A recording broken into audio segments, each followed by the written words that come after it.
program. Today, we have an impressive lineup of speakers from both the private and public sector who will be answering just that question. So up first, we have Ms. Abigail Tan,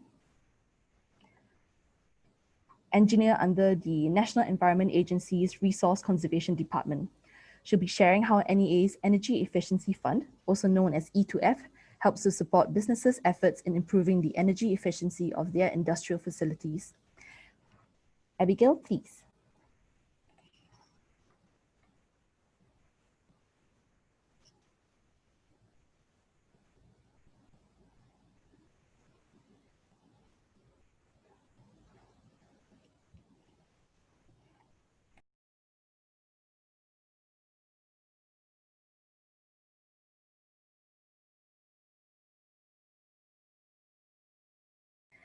Abigail, you might want to unmute yourself. Okay, hi everyone, can you hear me?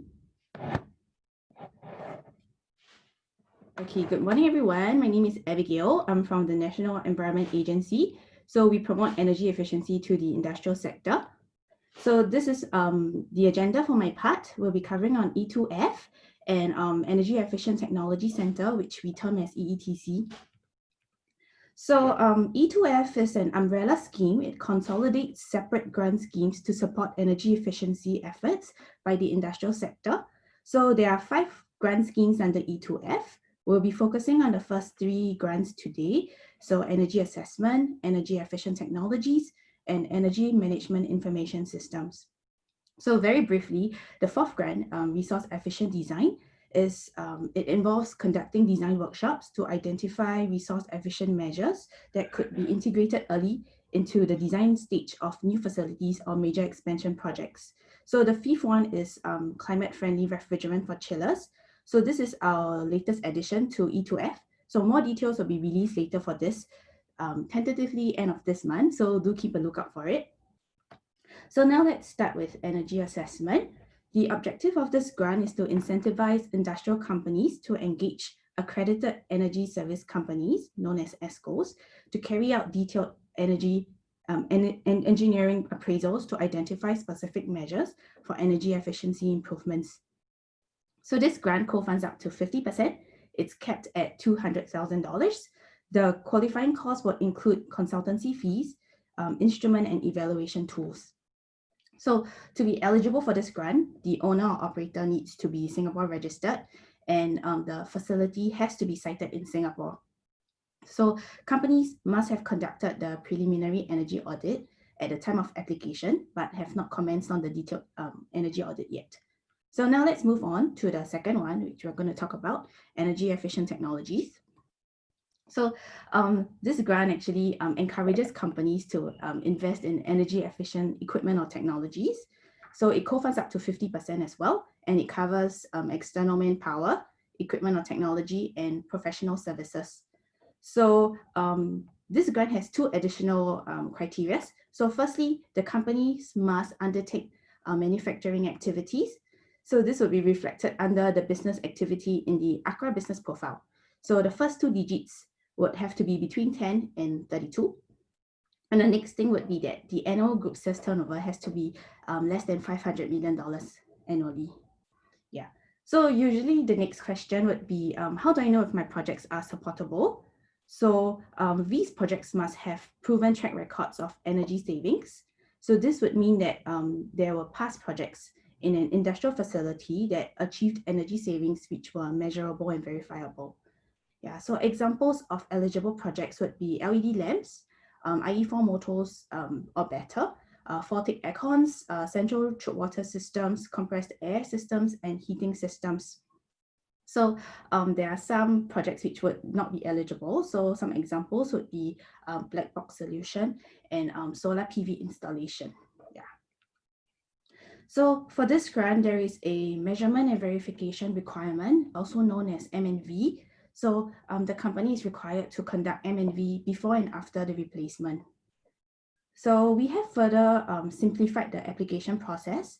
So there are 3 types of projects that do not require M&V. So there will be the following projects, which is if you replace your existing lightings to LED, or if it's an aircon project that has that you're going to install 4 ticks or 5 ticks. And the last one would be IE4 motors, or even better. Yeah. So the typical payback period for the LED lamps are about 3 years. The central chilled water is about 4.5, and the heat recovery system is about 3.5. So we can say that for every $1 invested in energy efficient technologies, it has a return of energy savings ranging from $2 to $4. So the third grant we'll be talking about is Energy Management Information System. So this grant is a relatively new grant. It was rolled out last October. Yeah, so this grant encourages companies to put in place an EMIS, which would enable them to effectively manage energy use in a structured manner. So it co-funds up to 50%. So it's capped at $250,000 for energy intensive facilities and $125,000 for the other facilities.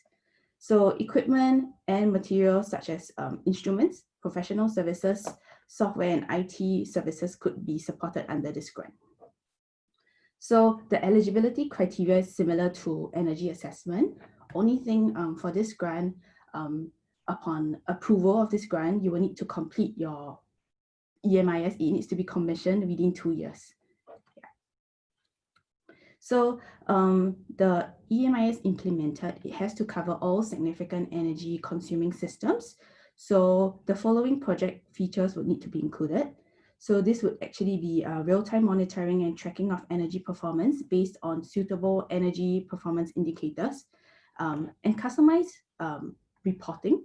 So it caters to different user levels. So for example, ops people would require a more detailed breakdown of data to see the individual parameters to make sure that they're meeting the recommended or specified values, whereas maybe the management would prefer to look at the overview of things. Yeah.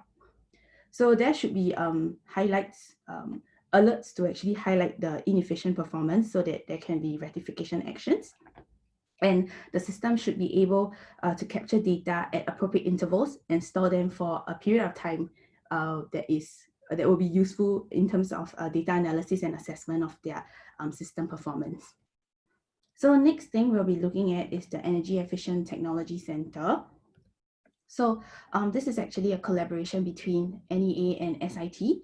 So it's to boost industry capabilities. So it became operational officially on 16 June this year, and it's headed by Prof. Locke, supported by professionals of different skill set ranging from electrical to electronics, chemical and pharmaceutical, mechanical, and infocom technology. So EETC aims to achieve the following outcomes: applied research to catalyze EE improvements at SMEs through the provision of energy consultancy services, upskill existing engineers or EE practitioners through provision of continuous education and practical hands-on training knowledge, and then train a pipeline of engineering undergrads in industrial EE. So all of this would help to address both long and short-term capability building in the local EE ecosystem. So SMEs play a very significant role in Singapore's economy. They make up 99% of all enterprises and hire more than 70% of our workforce. So we see that there's a lot of potential, a lot of EE potential in SMEs. Hence, EETC can come in to support these companies to identify and implement EE improvement measures. So SMEs who would like to come on board, they will be able to receive a diagnostic report of the facility's energy performance with a list of energy efficient improvement measures with potential energy cost savings and payback.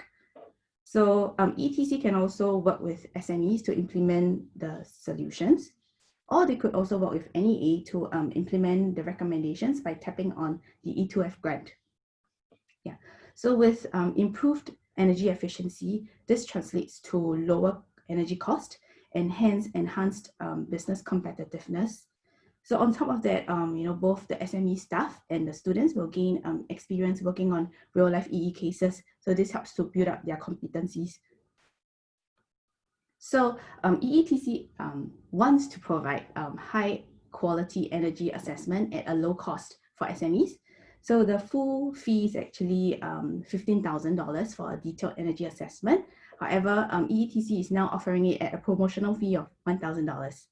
So some examples of systems that can be covered would be lighting, heating, cooling, compressed air, motor-driven system, and even chilled water system. So this is just examples. The list is not exhaustive. Yeah. So lastly, please contact us if you have any queries or if you're interested in whatever we have explained earlier on. You can contact us via the two addresses. Yeah. So maybe now I think I've come to the end of my presentation. Do you have any questions, or we can move on to the next speaker first?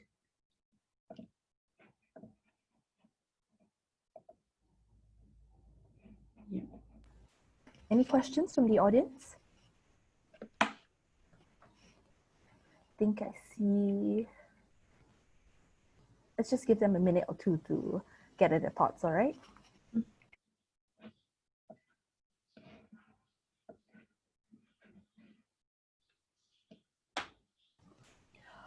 Also, just to note, all the slides and materials will be circulated to all registered attendees after the session. Okay, I think we have a question from an anonymous person. Okay, so the question would be, if my company is currently getting other grants, for example, from ESG, which is Enterprise Singapore, are we still eligible to apply for E2F? Okay, so I will say that the aim of E2F and ESG, they have different aims for the grants. So E2F promotes energy efficiency, whereas ESG covers a wide array of aspects, from supporting companies to adapt IT solutions and equipments to enhance their process. So this would be under Productivity Solutions Grant, to Enterprise Development Grant. So this encourages innovation and productivity. So different grants would be applicable to different projects. And if you want to apply for the same grant for the same project, for example, you want to replace a fryer, then you can only apply for one, as there cannot be double funding from the government. Yeah, so if you've already applied for other grants, then you will not be able to apply for E2F for that particular project. Yeah, so that's the first question. So the second question is from Jonathan from Penn United. So he's wondering if there is a list of recommended EMIS contractors. So we do have, so for the EMIS currently we have applications from different companies with different vendors or like suppliers or contractors. So we can share with you some of them whom you can consider to go to. Yeah. And then the last question from Simon is, do you have an example report you can send out? Can I check, what do you mean by example report? If you can elaborate on this.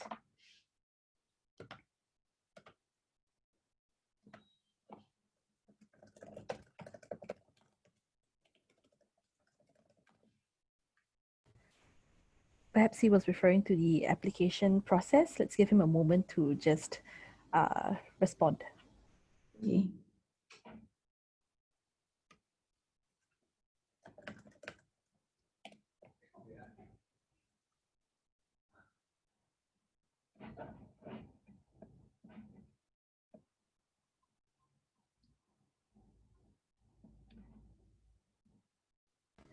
Simon, if you'd like to respond verbally as well, you can unmute yourself. Can you hear me?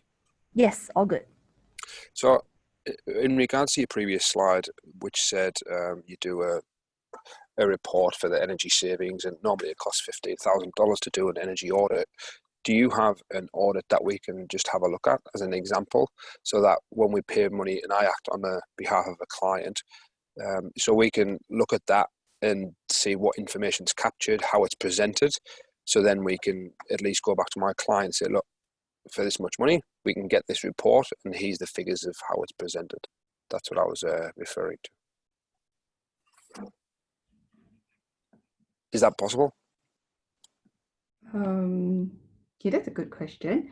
So you're talking about the report that we are saying about here, right? So you're going to do an audit. So on the next slide, so there's going to be an audit for $1,000 or $15,000 or whatever it said. But I'm interested to know what is captured in that audit, how it's presented, and what sort of data you are putting in there. Because if I'm going to be paying money on behalf of my client, they're going to want to know what they're getting for their money. Okay, so I don't really think that it's a simple report, but I guess there is a format to how the report would be like. So there would be probably first of all how the energy breakdown is going to be for the specific facility. So maybe for this facility uses like chilled water, lighting, and maybe even compressed air system. So there's a breakdown of the energy, and for each of the systems, there would be specific energy consumption that would be captured. So for example, for a chilled water system, they will tell you what's the current efficiency. And then also, because the ETC people would also be going down to site, right? So they would be actually able to see if, there are any parameters that is not performing as it should be, or if there are any gaps in terms of operational issues, then they would be able to highlight them in the report. And then so with these potential issues, if they were resolved, they would be able to get certain potential energy savings. And from there, it will translate into cost savings as well. So I guess that's the general format of the report. Yeah. Yeah, and that's fine. I've just January is on this call, which is great. He's just sent me a text. He'll be able to get a sample report. So I understand the information. It's just I would like the view of how it's captured, because different companies you'd still have one standard presentation. So that's all good. I think that my question's answered. Thank you. Okay. Yeah. Then maybe you could just drop us an email, and then we can work together after this also to see if you. Yes, I've took your details. So yes, maybe I'll do that. Thank you. Okay. Thank you, Simon. Okay. So we have another guy. Another question from Hok An from City Gas. So does EETC work with SMEs to test out whether a product helps in energy efficiency? So I think yes, EETC actually helps. So if you see the first objective is applied research. So if you have a problem, they can work with you to come up with a solution for it. So I'll say broadly yes. Yeah, so maybe you can drop us an email, and then we can see how we can work together as well for this. Okay, thank you so much for all the questions. So thank you, Abigail, for your presentation. We'll be moving on to the next speaker now. So the next part of our webinar is to look at financing options, because access to funding is an integral part of any sort of efficiency program. So here we have William Longhurst from HSBC, who heads the Business Development Unit for SME Banking.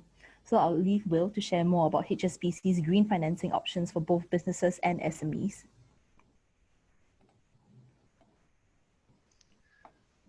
Thanks very much. I'm just also sharing my screen. Okay, can people see my screen? Is that working and hear me? All good. Good. Okay, great. Thanks for the opportunity to speak today. And as Sandra mentioned, I look after business development for the SME segment at HSBC in Singapore. And as part of that role, also run the sustainable finance initiatives for SMEs that we've been working on in HSBC here in Singapore. So given this this discussion is focused on accelerating the transition towards more energy efficient business models, I thought I'd address one of the key questions which often comes up in this initiative, which is how do I pay for it? We've talked with Abigail about some of the government grants, the schemes that are available, but I wanted to provide a the private sector perspective, and also share how banks are stepping up in sustainable finance to support with these sort of projects and this sort of transition. So if I take a step back, I think there are three challenges we often talk about with our SME clients when they think about going green. So firstly, it's complexity, which is essentially to say, where do I start? It can be a very complicated journey. The whole sustainability landscape is diverse, it's complicated, there's a lot of terminology. a lot of the language used can be quite confusing. So the challenge we always discuss with our SME clients, first of all, is where do you start on your journey?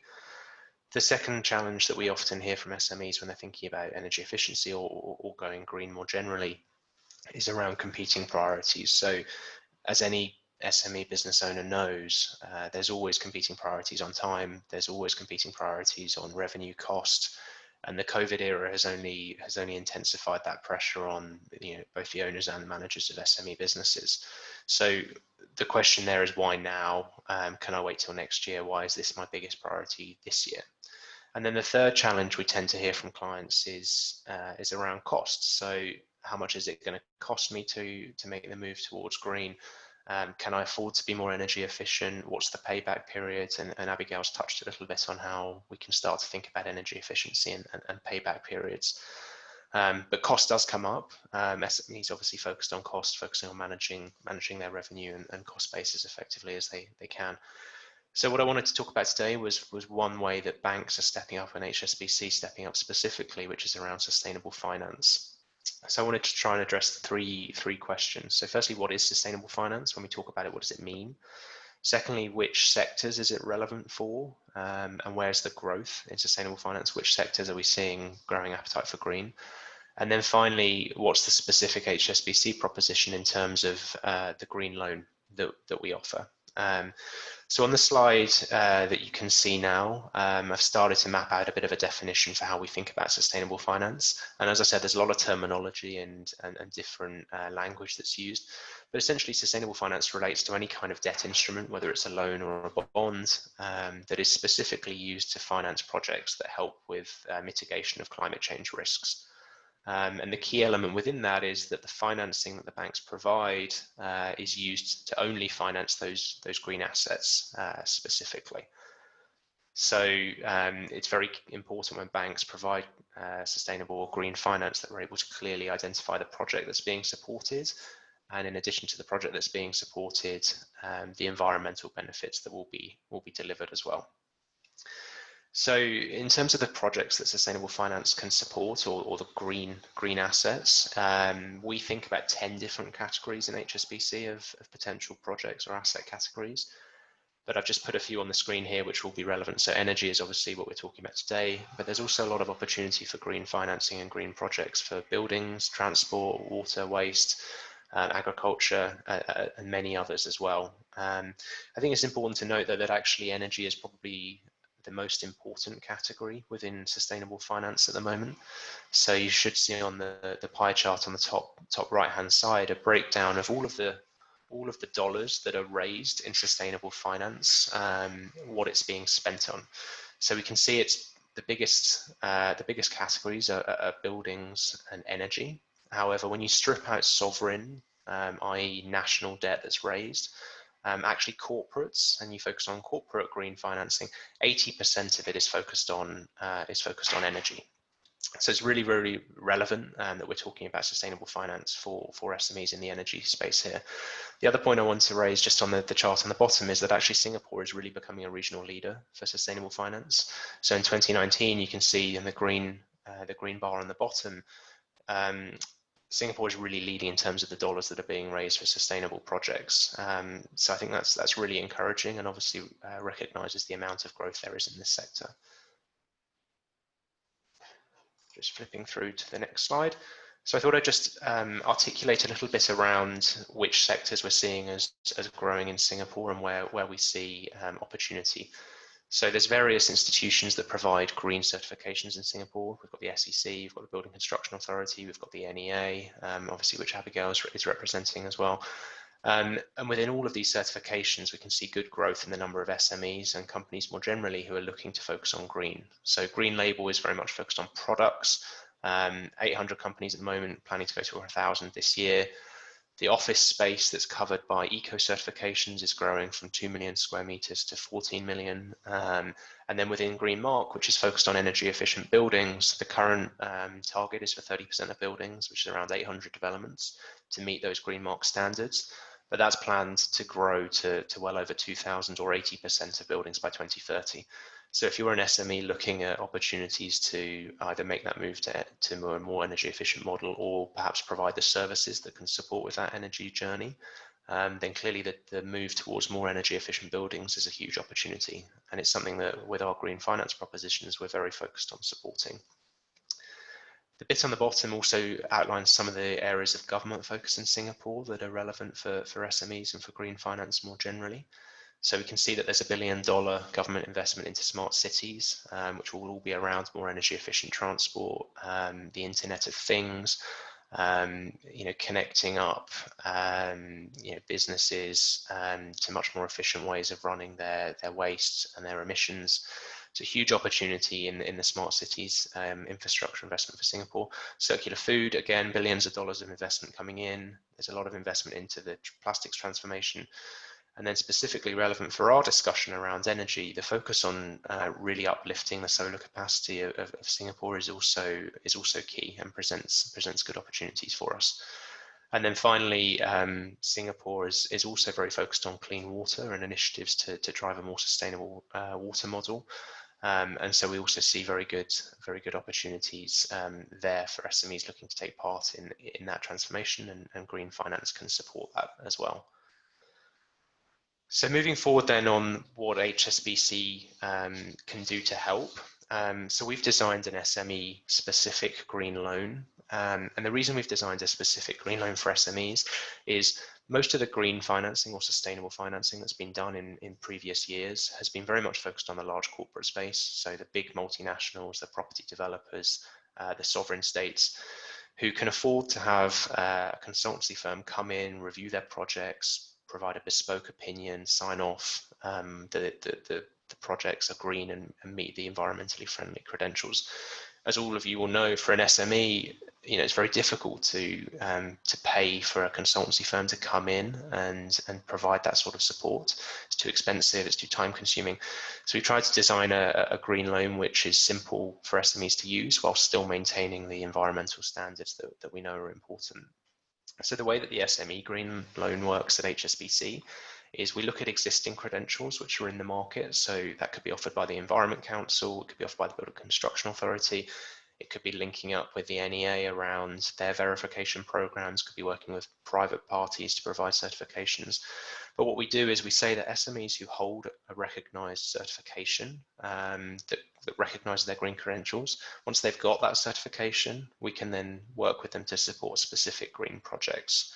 So what that does is, rather than having to go and get a bespoke piece of work, we just support SMEs who are already being recognised and already being rewarded for their green credentials. That saves a lot of time, saves a lot of cost for SMEs. That means we can move much more quickly.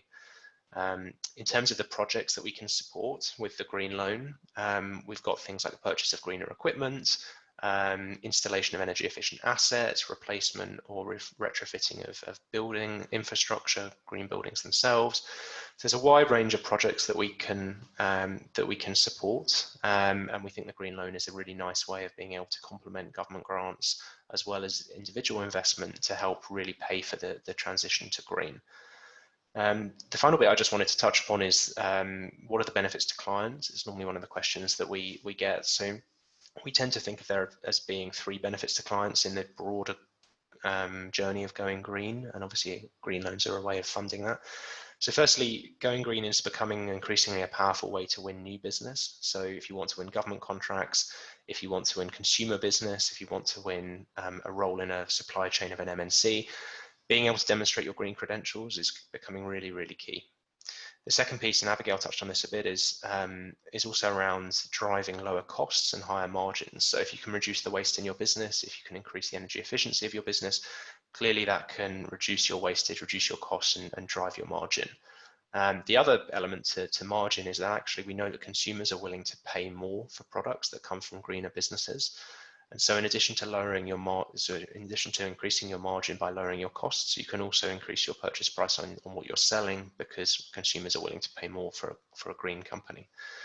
The final piece, and this is a slightly different way of looking at things, is that actually the regulatory pressure to go green is just increasing every year. And so there is an advantage for SMEs who can get going now, who can start that journey to be more efficient with their energy, who can be greener with their buildings, who can be greener with their products, because eventually it's going to become mandatory. And so the sooner you can get started on that journey, the better. And products like our green loan are one way to help bridge that funding gap and get you started on your projects quickly. So that's what I wanted to cover. We've got plenty more information on our green loan on the HSBC website, so you can search for the HSBC SME green loan and find a lot more information there. Equally, if you want to speak to me directly on any individual proposals, then you can have my contact details through PacificLight, and happy to discuss any individual company transactions that way. So I'll pause there and look at the Q&A. Let's just give everyone a couple of minutes to gather their thoughts. So please enter any questions you might have in the chat.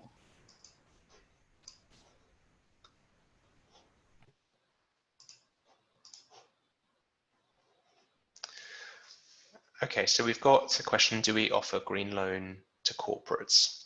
Yes, so we do. So HSBC covers clients from turnover of 5 million Sing and above, all the way up to 500 million Sing and above. So I look after the SME segment, and the green loan we've designed here is very much focused on SMEs with between 5 and 100 million of turnover. And in that space, the 5 to 100 million of turnover, we've designed a product that is cost effective, simple. It doesn't have a big onus on getting specific consultancy reviews. So it's designed to be very simple for SMEs.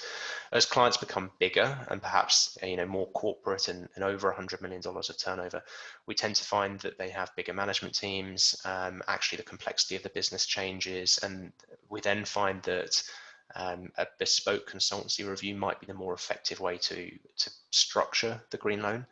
But we can still absolutely provide a green loan in that space. We've got a good track record of green loans to corporates, from property developers through to green agricultural clients, through to electric vehicle clients. So yes, we do offer green loans to corporates, and happy to discuss any specific examples with you in more detail.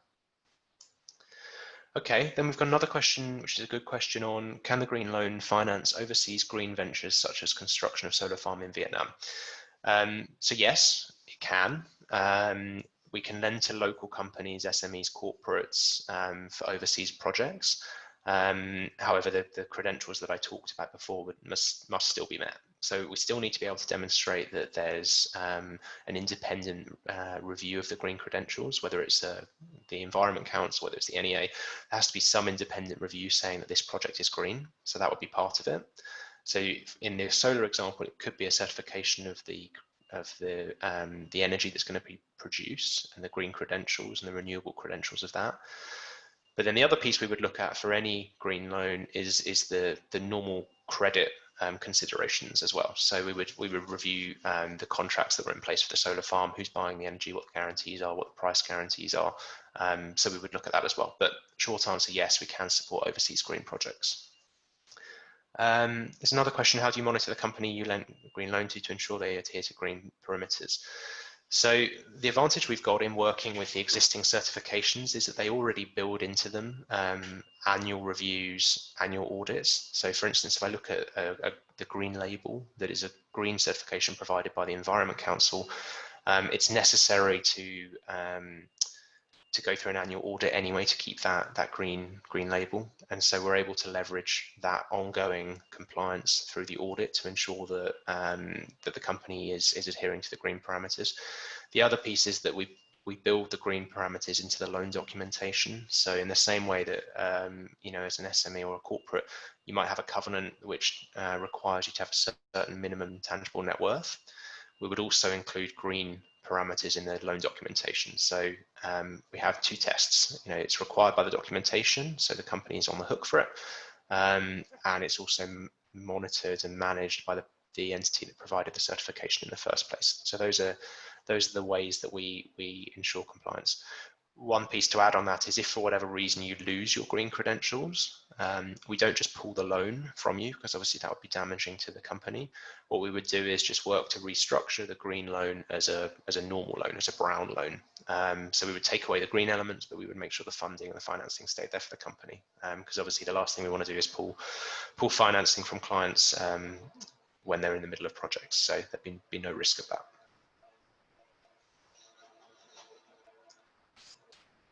Okay. So that's addressed the breaches of the green requirements. Does HSBC Singapore offer Sharia compliant green finance book? So not at the moment. We have done that elsewhere in the business. So we have issued Sharia compliant green financing in other markets. And it's something we're actively reviewing here to see if there's appetite. So the green loan itself is relatively new. We launched it in January of this year. It's a new product for the market, and we're continually going through and refining the product to make sure it's appropriate. So any enhancements that we think are relevant, we can easily build into our proposition. Okay, thank you so much for the questions. Thanks, Will, as well, for the informative presentation. Thank you. I'll pass it back. Right. So now that we've heard about funding possibilities from both a government and a private sector perspective, we're going to do a little poll to see where our audience today stands on the matter of going green. So I'm just about to launch a poll, and I would like to invite everyone to take part in it.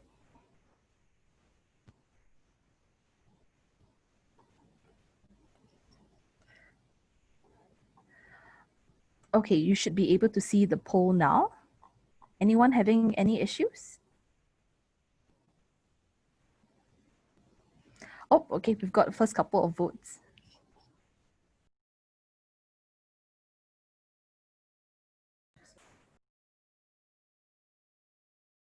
Okay, we'll let this go for a couple of minutes before we move on to our next speaker.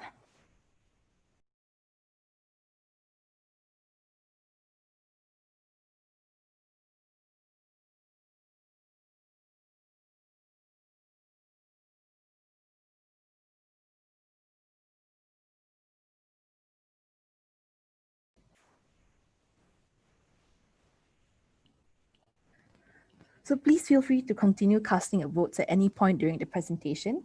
We'll be taking a look at the consolidated results of the poll and what the general sentiment is amongst the audience for today's webinar.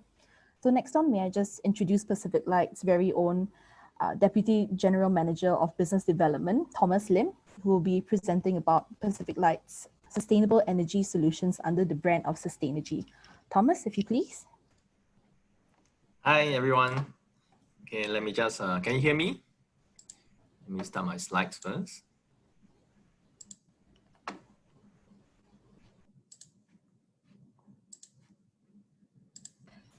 Yep, all good. Okay, good. Thank you so much. And thanks, Will, and thanks, Abigail, for just now on the part on the financing, I think which is very critical for today's context, since we are still in the midst of COVID itself. So like what both of them mentioned, financing is available, both in terms of the fund support from the government, as well as the private loans from HSBC itself. I think that's very, very heartening to say. So I would like to start off by saying it's actually PacificLight, we ourselves also are encouraging our customer to be efficient and green. So that's why our title of today's presentation is Powering Your Business the Green Way. You can see actually here from our plant itself, we are the most efficient power plant in Singapore. We still are. And over the past 6 years, we still have been continue investing to make it even more efficient. In fact, there's about 5 million that have been invested and help to reduce our carbon emission. This improvement actually are equivalent to about taking away 15,000 cars off the road. Not only this improve our environmental performance, but also help us to save money through reduced fuel consumption, making us more efficient. This itself allow us to pass the saving to our retail consumer with more effective and more efficient energy prices. So I think that critically to be efficient also comes from the direction of the company and the leadership of the company. So I mean, this here you can see the picture of our CEO, Mr. Yu. So he's our first CEO and still our CEO to drive us through this tough time, which our sector also is in the very, very competitive state, but having an efficient plant to help us a long way. So like I mentioned just now, because of our efficient power plant, we do have some edge over our competitor. We are able to customize different kind of packages, energy prices to our retail consumer, both in the business environment as well as to the household environment. So there's never a one size fits all solution. So I will also briefly touch on what are the common and most taken up energy price plans offered by PacificLight. The first one is actually the fixed rate plan, or we call it a budget planner. So this allows consumer to have their budget to be made known throughout the contract duration. Contract duration typically ranges from about 1 year to 3 years. So the manufacturing sectors or even the consumer who want their budget to be fixed will prefer this plan. Throughout the contract duration, the energy rate will be consistent, fixed, regardless what happened to the oil prices, regardless what happened to forex exchange prices, USD to Sing dollar, your electricity rate won't change. So typically this is one plan that many of our consumers take up. The next plan that is a lot of other customers also taken up is the SP tariff index plan, or in short, the SP discount plan. This itself, we are giving a fixed discount percentage of the SP regulated tariff. So it's subjected to adjustment every quarter. Many of us will be actually very getting used to tariff revision. So when tariff revised every quarterly, we will always just give a discount of the SP tariff. So for example, if it's a 20% of the SP tariff this quarter, the SP tariff rate at 20 cents will be a 20% off it. And next quarter, if SP tariff reduces to 18 cents due to oil prices lowering down, similarly, there will be a 20% off the 18 cents. So in the best of both worlds, there's a plan that provide familiarity and saving at all times. This plan is very popular, especially for the building owner, the landlord, as well as the tenants, because for them itself, majority of time they will be stick on to this plan. So of course, the title is going green, and the green is the critical word nowadays. So I mean, we also have our green plans for businesses. This itself, the first one we're having for the SMEs or even the businesses is we call the Eco Fighter plan, which is a bundling of the renewable energy certificates, RECs in short. And the plan itself is promotional now at 23.8%. But there are customers that prefer the fixed rate plan. It can be offered as well. So what we'll do is we'll be having the prices to be marked to that point of time, because oil prices movement will changes the fixed rate price plan daily to weekly or even monthly. So depending on the point of time the customer fixed at which period of time, the rate will be adjusted accordingly. So I show some simple numbers here. This is a plastic factory in Jurong, so their monthly consumption about 50,000 kWh. With their bill size under SP tariff will be about near to 10,000, slightly below. So having these plans on the Eco Fighter, there will be an estimate saving of 2,000 per month, which work out to about 24,000 a year. On top of that, they'll be getting the RECs and so-called offsetting the carbon emission. Similarly, we have never forgotten our household consumer. We have also launched our Sunny Side Up plan. This Sunny Side Up plan is the most competitive green plan currently. So customer will get a competitive 12-month fixed rate plan. And on top of that, they'll actually get the actual electricity consumed with all the renewable energy certificates. Similarly, I will show the numbers of the saving itself. This Mr. Lim's house in Clementi, typical 4-room flats will consume about near 350 kWh per month. So under SP, the bill will be about near $73. But going on to this plan, the estimate saving per month is about $13. Currently, this plan is at the rate of 17.93 cents per kilowatt. This is with GST included. So with the plan itself, also we are also giving away the RECs on top of the savings. So I'll cover on actually how we help our customer onto going green. There's 4 portions on the going green. The first one that we are having on our Sustainergy program is actually encouraging and advocating customer to having solar on their roof. So the going green actually is no longer a nice to have, but like what Will and as well Abigail have mentioned just now, it's also a key component for any businesses to stay competitive and sustainable. So one of the green people always associate is with solar. So at PacificLight, we also advocate and will encourage our customer to have solar at their roof. The next thing we also advocate and encourage is on the energy optimizer, which is encouraging our customer to have their energy efficiency studied. Okay, and the third program actually is onto just like what I mentioned, the RECs. It allows and help our customer to offset their carbon emission, which we can sell or we can package the RECs to the customer itself. Last but not least, which the first two presenters have presented today, onto the green financing, which is having the loan from the bank itself, HSBC, as well as the funding support from NEA. So I'll cover the four of them in detail shortly. The first one is solar for businesses.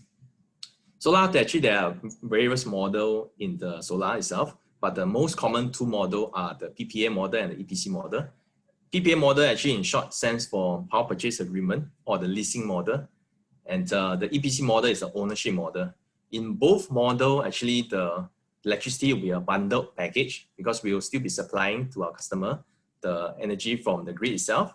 And then part of the energy that they will be consumed instead from the grid will be from the solar installed at their roof itself.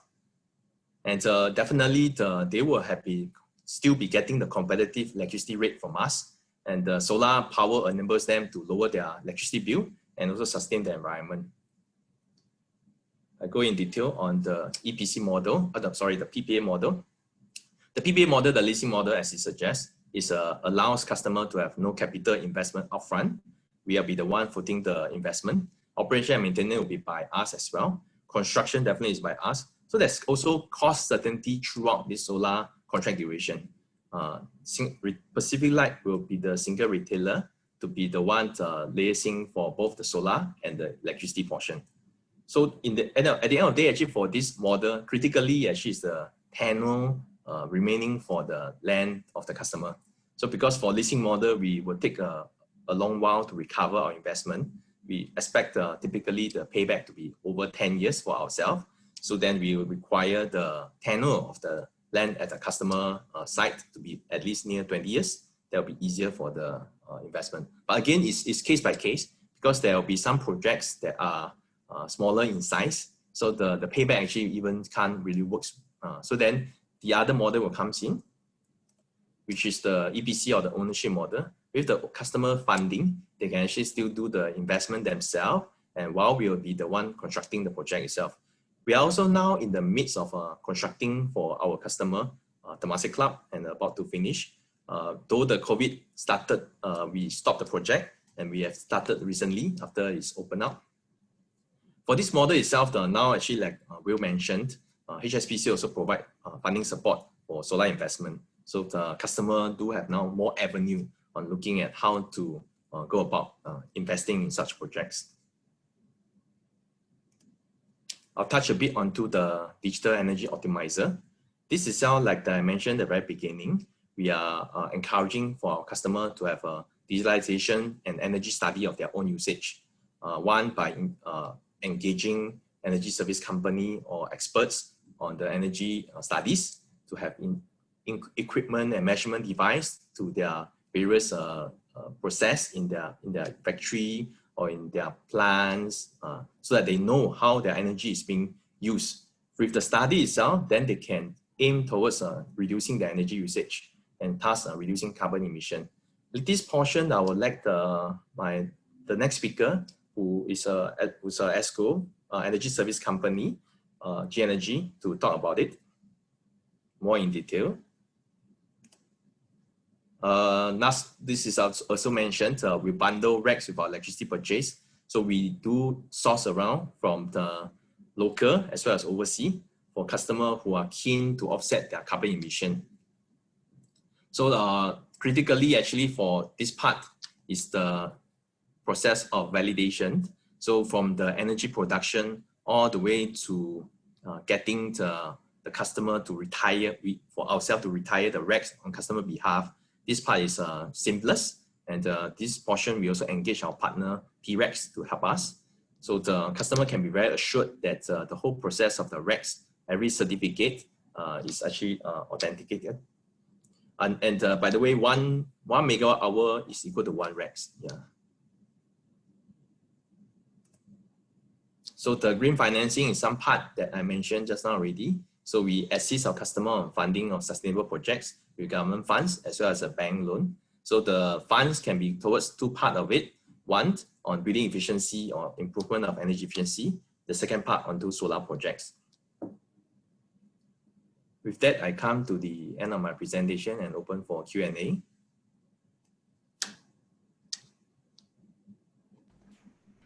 Okay, any questions from the floor? Please submit it through the Q&A.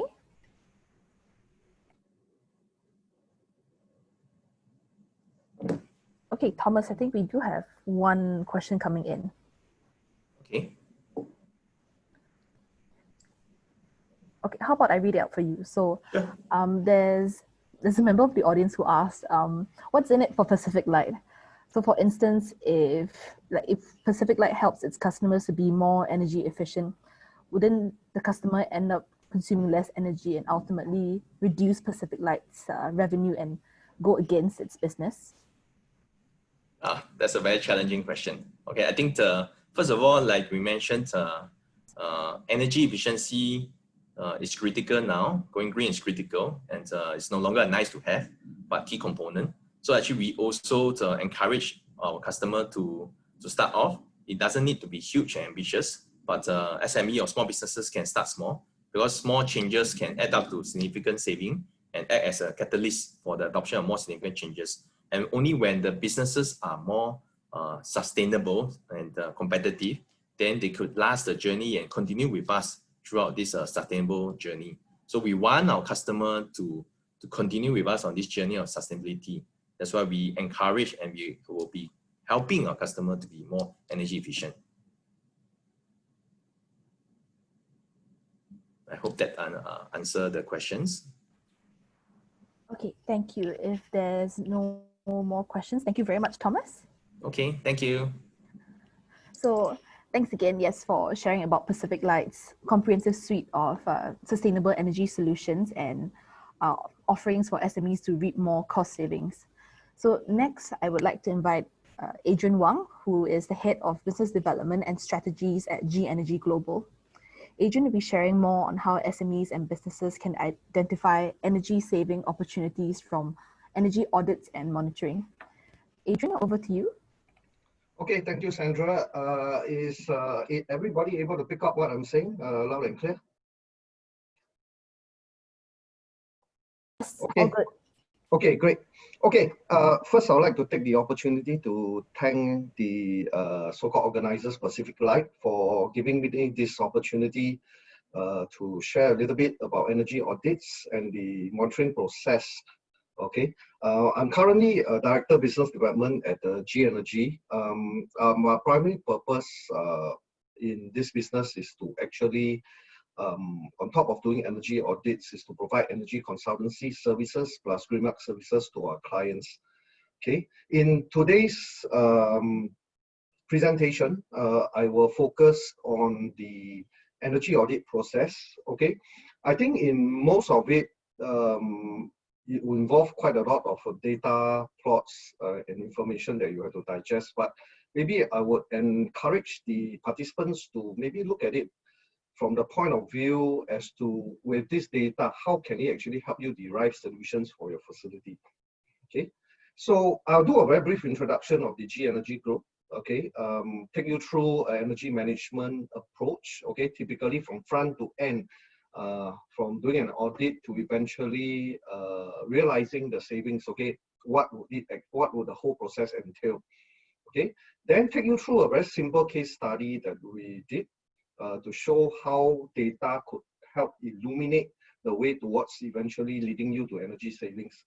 And the last part is about other energy audits, beyond energy audits. With the current advance of technology, how is energy audit evolving? Okay, introduction of the G-Energy Group.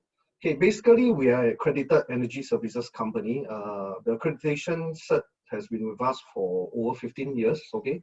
And to date, we've completed 600 projects, energy-related, green mark-related projects, okay? Well, we are not only in the business of providing so-called services to companies. We also wanted to so-called represent and also train end users to be energy efficient. As such, we are also trainers at Singapore Certified Energy Manager Program with BCA itself, also on Green Mark.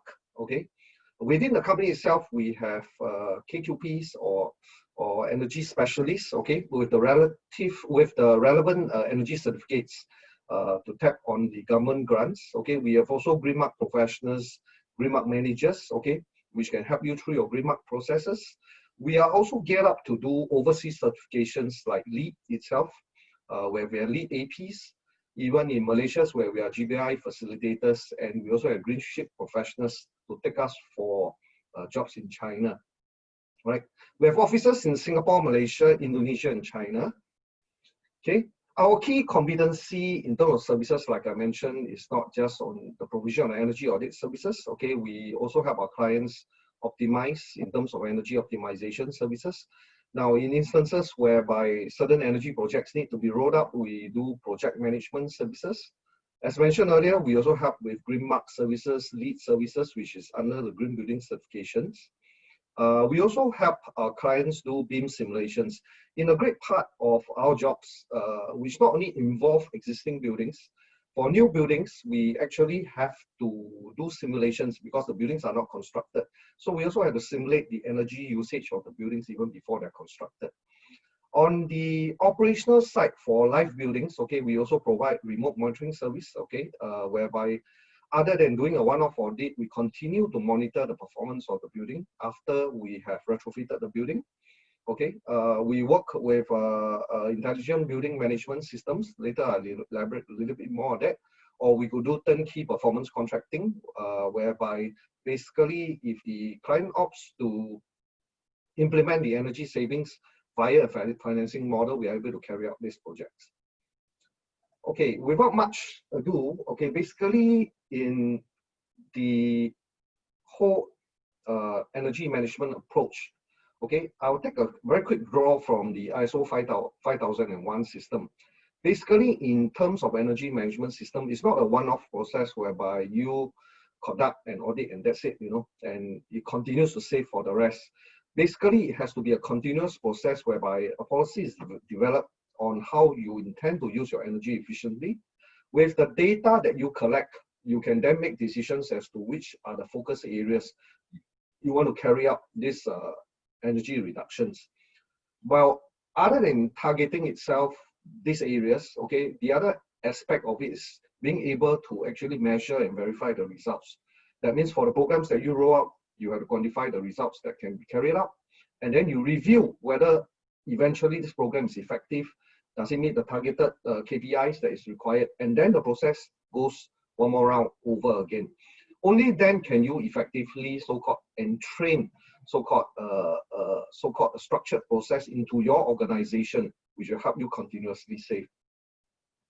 Now, this energy management process, of course, as I said, it starts very simply with either an energy audit, which could be a prelim or detailed energy audit, but eventually it should lead to action, because at the end of a detailed energy audit report, it just only tells you where are the areas to save. Now, moving forward, how do you actually realize this? You have to do some form of, if some of the measures could be implemented without changing the equipment itself, if the equipment operating out of specifications, there could be optimization that could be done to unlock some of these low-hanging fruits. Now, in instances whereby the measures are slightly more complicated, you could either undergo a tender process to implement retrofit and do detailed design, and then eventually this leads to testing, commissioning of the system. Now, testing, commissioning is no longer, you know, ticking the right boxes to say this functions or that is working, turning on or turning off. We actually have to actually look at what is the final results achieved. In the current day, whereby we tap a lot of ECA grants, a lot of NEA grants, there are very structured processes to quantifying the energy savings that are achieved in order to get the grants. Okay. Going back to the topic today, which is on energy audits. Okay, essentially there are two forms of energy audits that we do. I think it's always classified as a level 1, level 2, or level 3 audit. Level 1 being the simplest form, which we call preliminary energy audit, whereby maybe without planting instruments on site, we take very quick readings to assess and suss out which are the areas of energy savings potential. Now, on the other end of the scale, which is the detailed energy audit, okay, it is a process whereby we really put highly accurate calibrated instruments which have to meet the criteria by NEA or ASHRAE standards, whereby we can collect accurate information at 1 minute interval, log them at 1 minute interval, and then be able to generate graphs. Further on, later on in the presentation slides, you'll be able to see what some of these graphs look like. Okay, I always like to use this phrase. The detailed energy audit is critical because garbage in, garbage out. If you measure the wrong parameters and take the wrong readings, your implementation process will take the wrong track, and you may not end up realizing the full energy savings. So the critical part in the detailed energy audit must point you towards a correct analysis and then a diagnosis of the so-called causes, and eventually lead you to a detailed design solution. Okay, without much ado, I will share with you a case study. As I mentioned earlier in the presentation, pretty much the essence of this, because this talk is rather short with many slides to share, basically is to impress upon you the fact that if you have this information, what can you do with this information to make a conclusion of what opportunities there are to save at your facility. Okay, I'll share with you a test facility itself. Okay, basically this facility is genset overhaul and so-called testing so-called factory. Basically, it has a dedicated test cell for gensets that are outgoing or has to be commissioned. The gensets will have to be shown that they generate the sort of power that is required.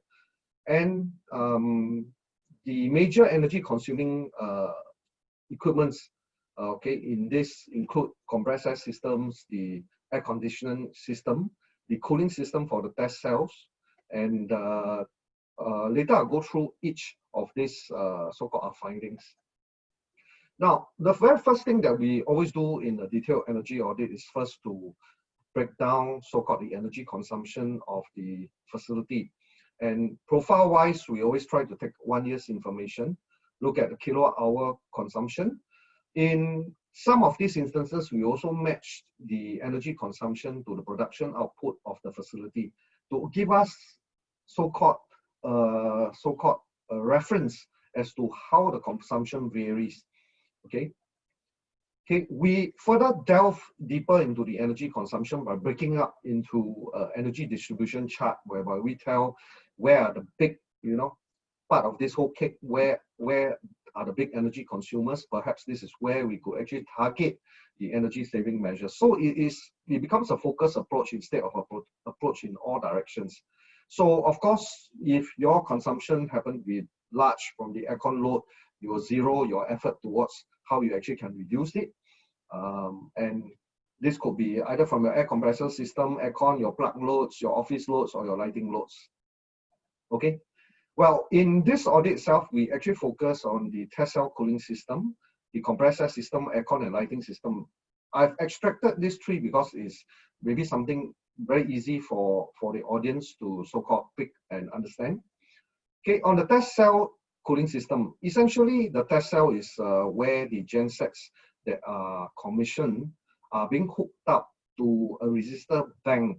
Okay, the genset will run into this dummy load to so-called and data will be collected as to how much energy is being generated by the genset, how much power can be generated by a genset. Now, while these gensets are being run in the test cell, there's actually cooling that needs to be provided to the genset itself in the test cell itself. So it can be always maintain an optimal so-called operating temperature for the so-called the gensets.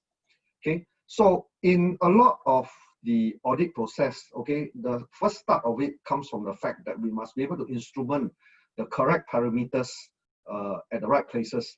So in this instance, for the test cell, the cooling system that is used is actually a cooling tower and a pump system. So we know that cooling tower and the pump system consume energy because they are pumps, they are fans, okay, and it also generates cooling water. So we actually have to mount flow meter measurements, temperature sensor measurements on the test cell cooling system itself. Okay, this will allow us to collect information like what sort of temperature difference is being generated by the test cell system. We also can monitor what is the room temperature inside the engine room itself. We also establish what is the flow delivered by the cooling tower and the pumps to the system, okay, versus temperature difference. And we can generate what is the amount of cooling that's being generated by the so-called the cooling system to this genset test cell. Okay, and we also collect information, okay, over 1 minute interval on so-called the pump power consumption profiles. So basically, in a nutshell, in this example itself, when we collect flow, temperatures, pressure, we are actually able to derive and note that actually the test cell's cooling system is designed as a one-off system, meaning the same set of pumps operate with the same set of cooling towers, irregardless of the genset sizes. And the test facility could test anything from 50 kilowatt genset all the way up to a 500 kilowatt genset. And the same system is actually being used. So we realized that in instances like this, whether be it small genset being tested or big genset being tested, the energy that is being used by the cooling system, okay, is always just turned on perpetually. So there's no variation. So in this opportunity itself, we identified savings of 10,000, whereby if we are able to vary the cooling capacity of the cooling towers and the pumps itself, based on the genset capacity, we could actually get savings of 10,000 a year. Okay, on the air compressor system. Now, hooking up instruments to the air compressor systems, we had to measure airflow measurements. We also had to measure so-called the power consumption profile of the air compressors, because there's a series of air compressors being operated, and we wanted to know what is their, kick in and kick out so-called of the compressors based on the pressure settings. So this is a typical profile at 1 minute interval. With this sort of information, we can then forecast, what are the swing in, swing outs of the compressors. Is it because they swing in, swing out frequency due to settings? Is it a settings issue? Do we really need that sort of pressure settings for the air compressors? Okay, we will plot what is the so-called the kilowatt hour consumption of the whole air compressor plant, okay, and compare it day to day, and based on the production itself, what are the variations. And from there, we will realize that when the air compressor system is running excess demand, how does the system behave? When it's running on low demands, are the correct quantities of equipment being turned on, turned off, or are the set points correct, or are there any leakages or losses in the pipeline which causes the compressors to just run to maintain the pressure in the systems? So finally, eventually, the measures that we identify could actually eventually resulted in fine-tuning of some of the controls, isolating high discharge pressure areas. Maybe we could have so-called booster banks to actually help with the higher pressure one, so that the whole system don't need to run at a high pressure, even though the system requirement is much lower than that. So that could result in so-called having so-called no need to run the compressors at a higher pressure settings, or we could consider the use of variable speed air compressors to so-called take up these load demand variations. Okay. Okay, in lighting, which as I mentioned, is a very, very straightforward process. Basically, is first being able to quantify on baseline when your system operates, how much energy it consumes. So we will have to put loggers, kilowatt hour meters throughout to measure the lighting circuit itself. And then based on the operations, we will know how many hours do they operate. Is there an OT that day? Is there a production that day? Are the lights being turned on arbitrarily on demand, or is it based on occupancy base? And this is where there are opportunities to identify the energy savings. Okay, so we also track when the lights are being turned on, and this graph is a combination of a few days of data together, but when you isolate by per day, you can see when the lights are being turned on, turned off respectively, thus identifying maybe opportunities where areas where there are no production but the lights are left on. Okay, now on a simpler case, we also look at the office building which uses split unit air conditioning system. We examined and audited the lighting and the aircon consumption. Okay, we did power logging of the lighting and the aircon system. We captured profiles such as what's the power usage of the lighting circuit plus the aircon system. With the profile itself, we can tell when the equipments are progressively turned on. Is it turned on too late, too early? Okay, and we see these profiles and clock them in terms of the kilowatt hour readings. We also look at the temperature we also took temperature readings and RH readings distributed throughout the facility itself. This is one of the so-called temperature loggers that we have left in the training department room. Then we realized that how is the aircon system? Is it being left on? Is it so-called achieving the temperature comfort that is required in the space? Or is it just producing air that's too cool? Okay. So at the end, I think just now there was a Q&A on a question on what sort of report do you actually get. So typically, I think an example would be summarized somewhat like this in the presentation: which are the areas of energy savings, and in terms of kilowatt hours, in terms of so-called annual cost savings in dollars, estimated implementation costs and paybacks. So the end target of the energy audit report is to give you an idea of, okay, which are the areas that yield very quick paybacks, which are the low-hanging fruits, and what's the investment that you actually have to put aside to do this. And if the investment is beyond what you can do, then can it be done on a performance basis whereby someone finances the job? Okay. So I've come to the end of the case study. Now, I think in my 24 years being in the energy audit industry, I've realized that 24 years in the going, the traditional bread and butter business of energy audits using accurate instruments is only a one-off exercise. That means when you do an audit, it captures information only at that point in time when the audit is being conducted. But in order for energy management program to be effective, okay, with current advent of technology, there are IoT sensors coupled with customized dashboards which bring information directly to the end users and plot the information. Traditionally, this sort of data is being plotted by energy services company, but now there are dashboards which allows you to customize the information that are being shown to you so that you know which areas to take action. Now, in the current so-called COVID-19 situation, whereby we have to minimize interactions on site, putting people on site. Okay, I think moving forward, remote monitoring points the way towards how we can continue to save energy. And it's not a one-off exercise to do an energy audit, but it should be a continuous process. The next stage that we're working into with partners is that traditionally, any form of analysis or diagnosis done from the data that we collect is also dependent on the engineer. But we are working with partners to build in AI and making use of machine learning technologies to be able to make some intelligent suggestions for optimization. That means this goes beyond the normal BMS, whereby you just control based on certain set point.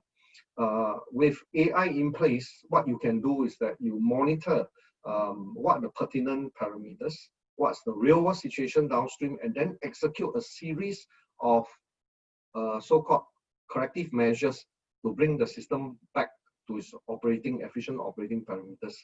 So moving forward, energy audits are one part, but moving forward, I think with remote monitoring is actually the way forward.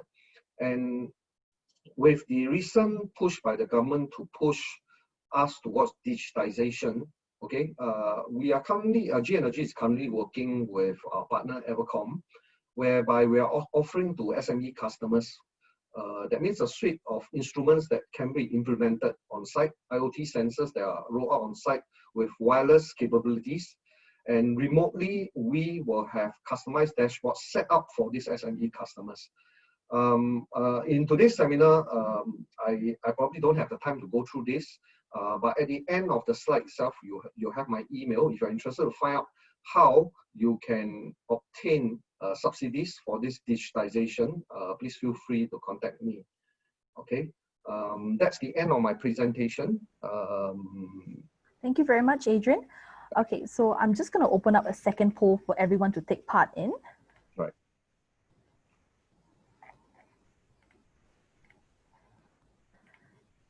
Everyone should be able to see the second poll right now. So next, I would like to invite Kang Jen Wee, the founder and CEO of T-RECs.ai, who will be speaking about the overall trend of shifting to renewable energy in Singapore and how renewable energy certificates or RECs help to factor into this process. So Jen Wee, if you please. Thank you. Hi, everyone. My name is Jen Wee from T-RECs.ai. I will start off with sharing my slide.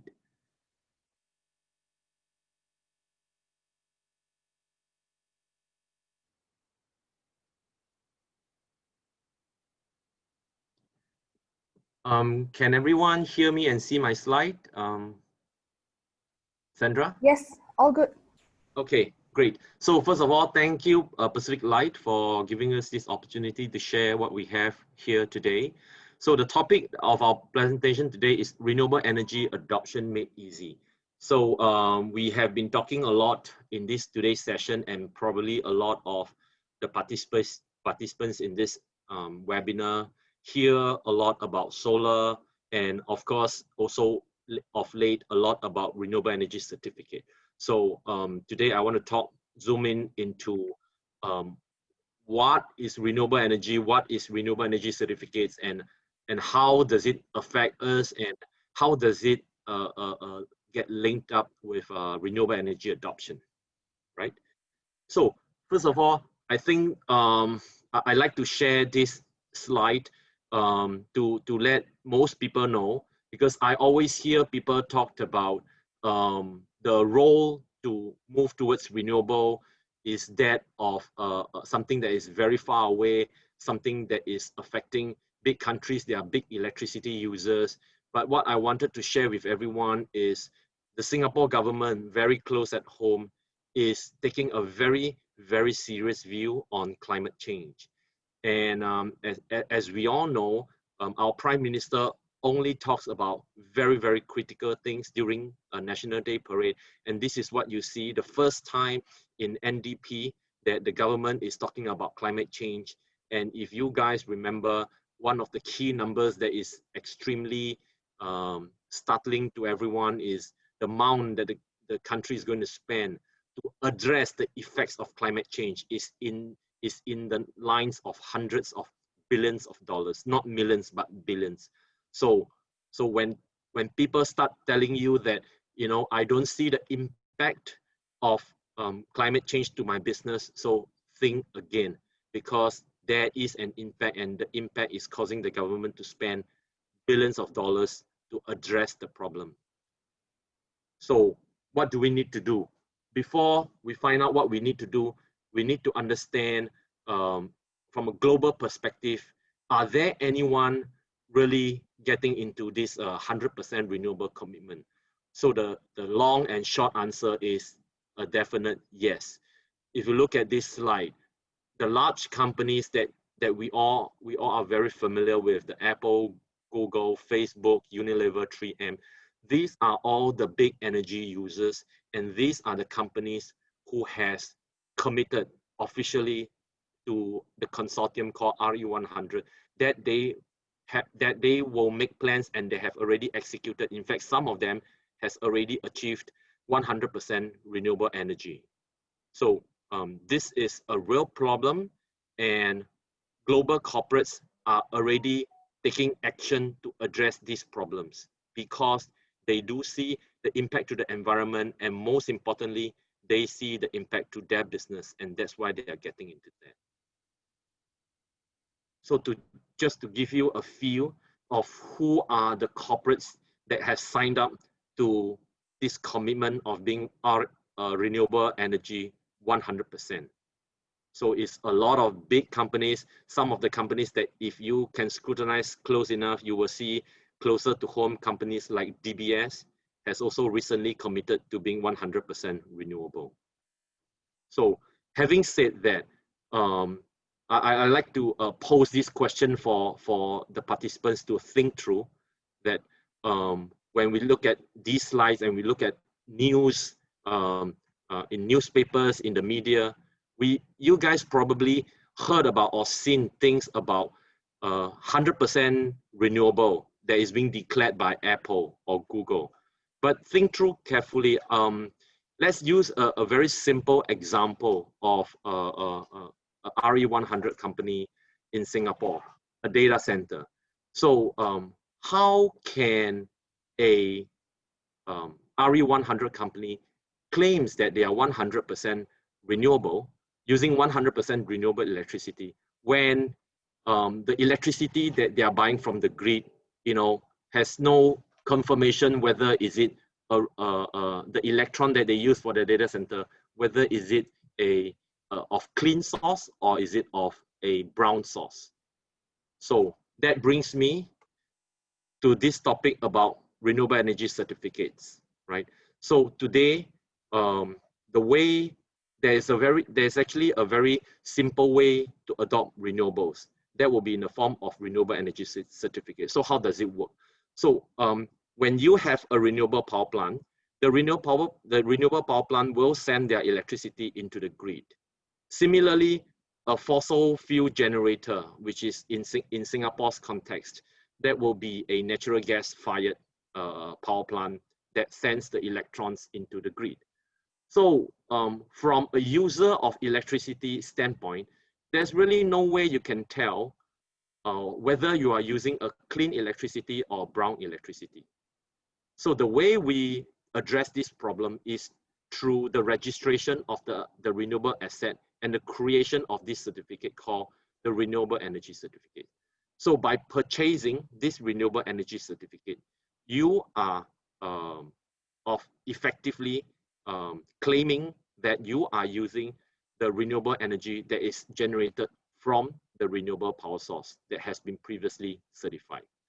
So to answer back to my question earlier, the way big corporates are achieving their renewable goals, the most easy and the most common way that they use is through the procurement of renewable energy certificates. So why is this important? Right? How does it affect SMEs or end consumers, from that perspective, right? So for the entire climate change to happen, we must all understand the fact that everyone has a role to play.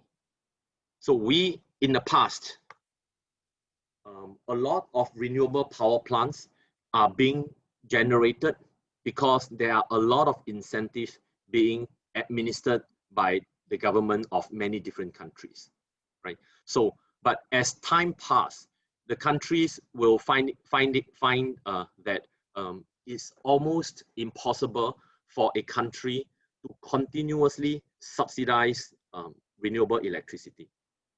So with that said, of course, renewable energy cost keeps coming down, but it's also not practical for countries to continuously subsidize renewable power. And hence, there comes this group of companies called the RE100 company, who is kind of taking over the baton from the countries, right, to drive renewable energy adoption. So how do they do it? So what the RE100 companies do is they drive the demand. And with the demand of renewable energy, what they are doing today is they are, with that demand, more and more renewable power plants are building renewable solutions for RE100 companies. And with this demand, supply grows. So the RE100 companies is kind of taking over as the demand driver from the individual countries that used to subsidize renewable power. So if you look at this chart, right, you'll realize that the responsibility has moved from the countries down to the corporates, but that's still not enough, right? We need to move down, more downstream to the individuals. So all the individuals needs to, when come together, will be a formidable force to drive enough demand such that more people will start building renewable energy power plants. So this is what T-RECs is trying to do. So T-RECs operates a transactional trading platform to allow users to start to be able to buy electricity. So in the past, renewable energy or RECs are being transacted between big buyers and big sellers, right? So the smaller buyer, like the SMEs or the individuals like you and me, it's almost impossible for us to do our part to drive the renewable energy, right? So with T-RECs.ai platform, what we are actually doing is we are aggregating solar assets, big or small, and we are also aggregating the demand.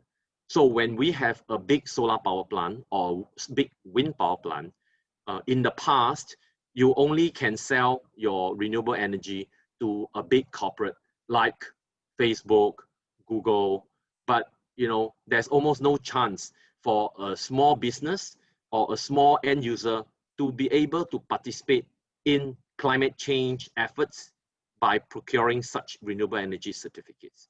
So that the platform in T-RECs, we call that the Rehash platform, is what we have built and to allow both small buyers or big buyers to be able to participate in their part in terms of contributing towards renewable energy by procuring renewable energy certificates.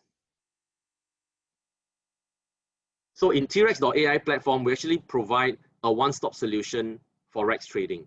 So RECs trading used to be a process that is pretty cumbersome. So a buyer or a seller who wants to sell or buy their renewable energy certificates, they have to go through multiple processes and multiple parties to do the account registration, and they need to get their data certified by third-party verifiers, and then go through the actual certification, and after which they have to go find a buyer on their own before they start doing their retirement. But in the Rehash platform, what we do is we put all this into one single platform. So by coming into T-RECs.ai platform, you will be able to secure the RECs that you want, or as a buyer, and you will also be able to easily register and sell your RECs in our platform through a one-stop solution. And what makes it even simpler and possible is T-RECs.ai is also one of the 5 APX approved independent verifiers to be able to officially certify REC certification. So with T-RECs.ai Rehash platform today, you no longer need to go to multiple parties to do your renewable energy certificates verification and certification. So through one single platform, you will be able to do the entire process and get paid for your certificates in a very short time and easy way. So in T-RECs.ai, from as far as the buyers is concerned, we are here to address your sustainability goal. So we will be able to address your goal from scope 1, scope 2 to scope 3 emissions. So I will not dwell a lot into these 3 scopes of emissions because it can get very technical. So for those who have any questions with regards to the details of carbon emission, can contact me. I will show you my contact details later. So of course, T-RECs.ai works very closely with globally certified APX, who is a RECs certifier. So we have in our platform a wide range of solutions, a wide range of renewable assets that is able to allow you to fulfill your RECs goal. And also we also help corporates meet their RE100 goals and CDP requirements, and we adopt the greenhouse gas protocol methodology in terms of helping our clients achieve their sustainability goal. And before I end my speech, I would like to also touch a little bit about solar system owners. So I believe there are a lot of SMEs in this call calling in. So as we mentioned earlier, the concept of buying renewable energy certificates is to allow generators to have additional revenue for their systems. So in exchange for that, the buyers is able to get electricity that is renewable. So conversely, because of this potential additional revenue, someone who owns a solar system on their roof will be able to generate and sell their renewable energy certificates to potential buyers. So we talked about in today's session about the possibility of leveraging on loans to be able to and grants to be able to install solar system on roofs. So participants here who has factories or even home users who have solar panels on your own roof, on top of being able to use the electricity, you can generate additional income for yourself by registering the renewable energy certificates through our platform. So for those who has roof to spare, don't waste it. Right? Singapore is a hugely land limited country, but there are still many roofs in Singapore that are not installed with solar. So for those who are interested, who wish to be able to monetize generate more revenue out of the solar panels on their roof, can feel free to contact me, and we will be able to help you monetize the additional revenue that can come from the renewable energy certificates. And that's all I have, and this is my contact details. For those who have any question, can always email or call me. And with that, I end my speech. Any questions?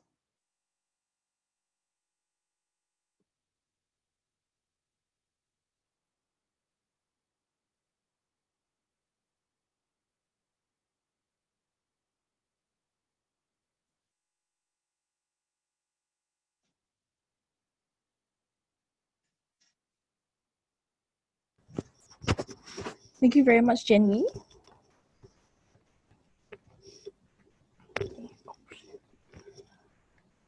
So, and thank you everyone as well for staying to the end of this webinar. Let me just end the poll results so we can take a look at the consolidated results. Okay. Oh, and I just got word that there was a question that just came in from the audience.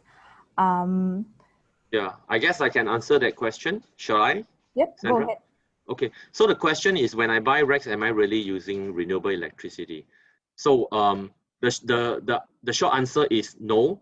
You are not really using the renewable electricity. However, you are achieving the goal of reducing carbon emission. So why do I say that? So when you are buying a REC, so what you are doing is you are contributing additional revenue to the solar system operator who builds that solar system for you. And because of this additional revenue that they can get, it motivates more renewable energy solar operators to build solar systems, right? Because when with more revenue, people build more systems so that they can make more money. And because of the fact that more solar system is being built, less coal power plant, less gas power plant needs to be built. So you are not directly using the renewable electricity, but you are directly impacting the environment through the purchase of RECs. Hope I answered that question. Thanks, Jinwee. I've just published the poll results as well, so you guys can take a look at that. And now let me just formally pass the time to Thomas, who will be closing the session for us. Thomas, please. Okay, thank you, Sandra. And thanks everyone for attending today's webinar. Thanks to all the speakers. Thanks NEA, Abigail. Thanks HSBC, Will. Thanks Adrian from G-Energy Global. And thanks Jinwee from T-RECs. And thanks everyone for your precious time. We'd like to remind everyone that we will be emailing you the slides, rest assured. And if you have any question, you can drop to us or directly to the rest of the presenters. And thank you, and I wish everyone a good weekend ahead. Thank you. Thank you. Thanks very much. Okay. Thanks. Bye-bye. Thank you, everyone. Bye-bye. Bye.